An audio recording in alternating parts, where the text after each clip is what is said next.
our meteorologist, Melissa Nord, who joins us now with a look at the forecast. And Melissa, I'm looking at some of these images you have teed up for us, and some sunny days here. Some sunshine. Look It's at a nice that. change. We had a lot of rain yesterday. Not a lot of rain. It was just a dreary kind of light rain day. But it's nice to see sun back, and on a Thursday and Friday leading into a weekend. We like that. It's not going to last all weekend. We don't like that. We got really lucky last weekend with a totally dry weekend. It was beautiful outside. This weekend, it's a 50-50 weekend. Half of it is very nice. Half of it, we're going to have some rain around. So live look right now over the city of Atlanta. We have spiked back up to 63 degrees already this afternoon. So we are already above average by a handful of degrees. There's 50s in the North Georgia mountains. It feels like spring, though. It's like crisp spring. It's not humid spring. It's crisp spring before the pollination. So it's a pretty nice start to the weekend on this Thursday. And it's a big weekend because it's Valentine's Day weekend. So who doesn't like to celebrate?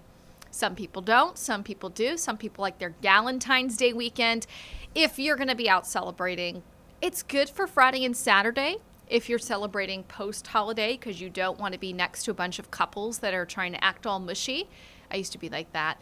Sunday's going to be a wet day. It's going to be a little bit rainy outside. So decent on Friday. More clouds are with us Saturday. But let me show you the weather system that's going to bring that rain on Sunday. You can see we are dry with high pressure tomorrow. As we advance it out to Saturday, the moisture streaming in off the Gulf in advance of that system. So we'll see the clouds increasing on Saturday, but the rain's not here quite yet. That rain will start to move in overnight. Some rain around Sunday morning. I think the lion's share of it, though, comes in midday through early in the afternoon. So with this particular system, you know, it's pulling in a lot of deep moisture with it, so we'll watch for some heavy rainfall. But I think our temperatures are just cool enough to where this is a rain system, maybe a rumble of thunder, but I don't see the cards for severe weather for us. However, I think in southern Georgia, southern Alabama, we have, you know, more humid air down there. They have some stronger winds aloft, so there could be an isolated stronger storm to our south and west, but not here, I think, in Atlanta. But today's Thursday. We're talking about something for Sunday, so things can change before now and then. You can see the clouds building in tonight. Tomorrow, like today, we'll break into sunshine for the afternoon. It's maybe a degree or two cooler than today, but it's a nice Friday. If you're doing Friday night out, we're going to be in the 50s after sunset. And then we're dry again on Saturday, but the clouds just keep thickening up throughout the day. So it's filtered sunshine in the morning, then cloudy by the afternoon. You can see those few spotty rain showers in the evening. Most of this comes in overnight and then into Sunday. Here's 8 o'clock as far as our forecast track will go. And you see that line of heavy rain right across the Alabama and Georgia state line. That even could have a few isolated thunderstorms in it.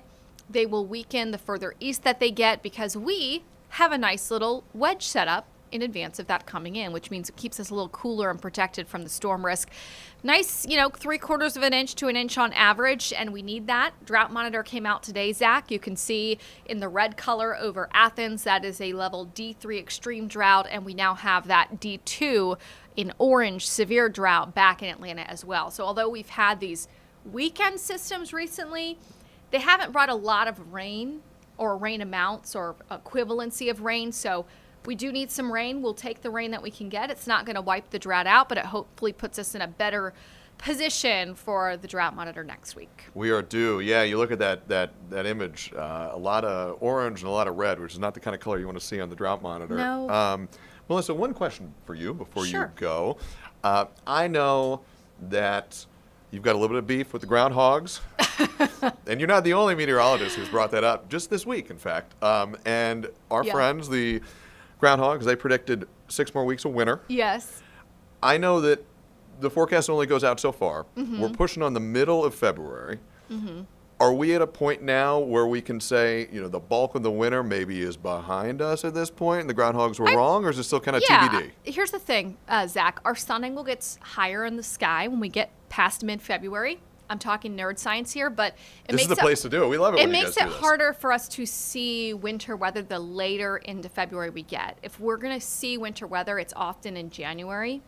February, it's not unheard of. We can absolutely see winter storms. I just don't think the pattern we're in has a lot of those big cold air intrusions with the moisture coming in for the next 2 weeks.